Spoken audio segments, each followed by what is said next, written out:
మంచిర్యాల జిల్లా చెన్నూరు నియోజకవర్గంలో పర్యటించారు కార్మిక శాఖ మంత్రి వివేక్ వెంకటస్వామి. కోటపల్లి మండలానికి చేరుకున్న మంత్రి వివేక్ కు ఘన స్వాగతం పలికారు కాంగ్రెస్ పార్టీ నాయకులు, కార్యకర్తలు. భారీగా తరలివచ్చిన జనం అడుగడుగునా పూలతో స్వాగతం పలికారు. తర్వాత సివిల్ సప్లై గోదాంలో ఇందిరమ్మ లబ్ధిదారులకు ఇండ్ల పట్టాలు పంపిణీ చేశారు మంత్రి వివేక్ వెంకటస్వామి.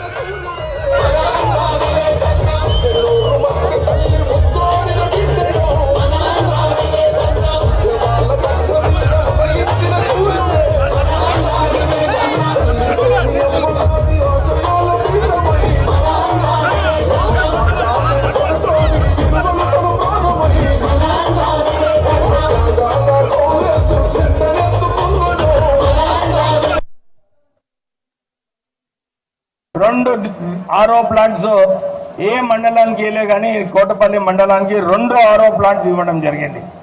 సో మీరు మంచినీటి కోసం కూడా ఇక్కడ అవస్థ పడేది అవసరం లేదు.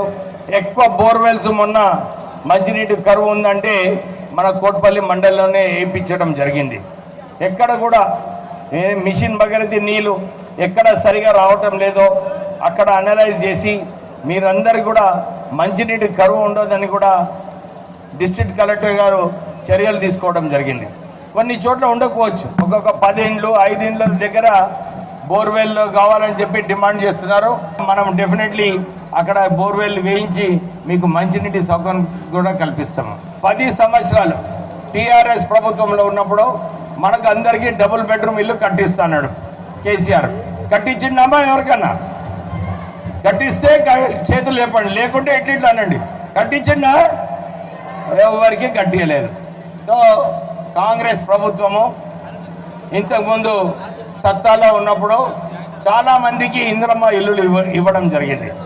కొందరు ముసలోళ్ళకు తెలుసు, ఇందిరాగాంధీ గరీబీ హఠావ్ పేద ప్రజలకు ఇల్లులు కట్టియాలని చెప్పి ఆ రోజులలో ఇందిరమ్మ ఇల్లులు ఇవ్వడం జరిగింది. మళ్ళొకసారి ఎందుకంటే మోసం చేసిండు కేసీఆర్, ప్రజలకు డబుల్ బెడ్రూమ్ ఇల్లు కట్టిస్తానని కట్టియలే కానీ ఆ కాళేశ్వరం ప్రాజెక్టులో 1,00,000 కోట్ల రూపాయలు ఖర్చు పెట్టి అక్కడ ఒక బొట్టు నీళ్ళు ఇవ్వకుండా కేవలం కమిషన్ల కోసము పైసలు దోచుకోనికే తెలంగాణ ప్రజలకు అన్యాయం చేసిన సంగతి మీ అందరికీ తెలుసు. అదే 1,00,000 కోట్ల రూపాయలు ఖర్చు పెట్టకుంటే మనకు డబుల్ బెడ్రూమ్ ఇల్లు కడితే తెలంగాణ వ్యాప్తంగా అందరికీ డబుల్ బెడ్రూమ్ ఇల్లు వచ్చేది. కానీ రాష్ట్ర ప్రభుత్వము, కాంగ్రెస్ ప్రభుత్వము ఆ నిర్ణయం ఏదైతే తీసుకుందో మీ అందరికీ ఇందిరమ్మ ఇల్లులు ఇప్పించాలని చెప్పి వారు ఆల్రెడీ మాట ఇవ్వడం జరిగింది. మన చెన్నూరు నియోజకవర్గంలో సుమారు 12,000 అప్లికేషన్స్ వచ్చినాయి. మనకు రాష్ట్ర ప్రభుత్వం నుంచి 14,000 ఇల్లులు శాంక్షన్ అయితే వచ్చే 3-4 సంవత్సరాలలో. అయితే అందరికీ కూడా ఎవరైతే అర్హత ఉందో వాళ్ళందరికీ ఇందిరమ్మ ఇల్లులు ఇప్పిస్తానని చెప్పి మీ అందరికీ మళ్ళొకసారి భరోసా ఇప్పిస్తున్నారు.